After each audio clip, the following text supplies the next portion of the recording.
Tatalakayin na sa plenaryo ng Senado ang panukalang batas para sa anti-political dynasty.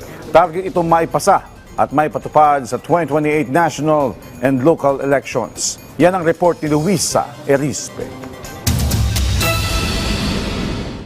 Lusot na sa committee level ng Senado ang panukalang batas para sa anti-political dynasty. Nakakuha ng 13 pirma mula sa mga senador ang committee report, kabilang ang mga mula sa minority at majority ng Senado. Base sa report ng Committee on Electoral Reforms, bawal ang hanggang second degree of consanguinity o hanggang ama, ina at mga kapatid, asawa at anak. Ang second degree po ay once removed from you. So, kumbaga, ako ay first degree.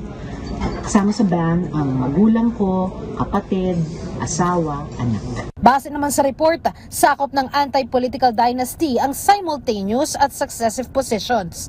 Ibig sabihin, bawal ang sabay na nakapwesto, pati na rin ang magkasunod na tatakbo sa posisyon. Parehas naman itong ipatutupad sa local at national position, pero magkabukod ang bilang ng mga kaanak na nasa national at local position. Ang sakop lang ay ang party list. Kapag may nakaupo sa national at local position sa second degree, bawal na maging nominado.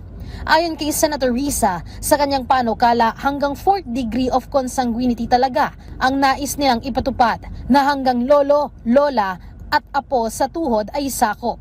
Pero nakikita nilang mas mapapabilis na maisabatas ito kung magsisimula muna sa second degree. At least for the very first anti-dynasty, political dynasty bill na inutos ng Constitution way back in 1987, it is a first step.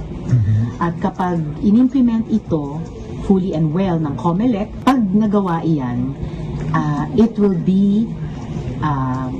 shake things up at the local level.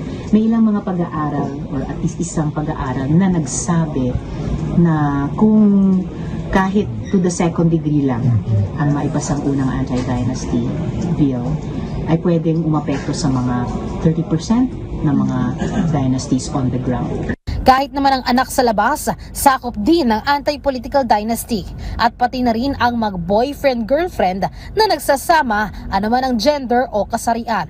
Ang spouse ay dinedefine to include yung partner outside of the marriage relationship. So, anak sa labas, second degree, anak eh. Sakop ang hindi kasal na couple kung nagko-cohabit and nagpapakilala bilang couple. So regardless sa civil status at regardless sa SOGS nila, pag nagko-cohabit sila bilang couple, magko-cover sila dapat ng ban. Second degree. Target naman na maipasa ito sa Senado bago matapos ang Marso at maipatupad na ito sa nalalapit na eleksyon sa 2028. Maaari naman anya itong ma-certify as urgent ni Pangulong Ferdinand R. Marcos Jr. bilang isa ito sa LEDAC priority bills. Luisa Erispe para sa Pambansang TV sa Bagong Pilipinas.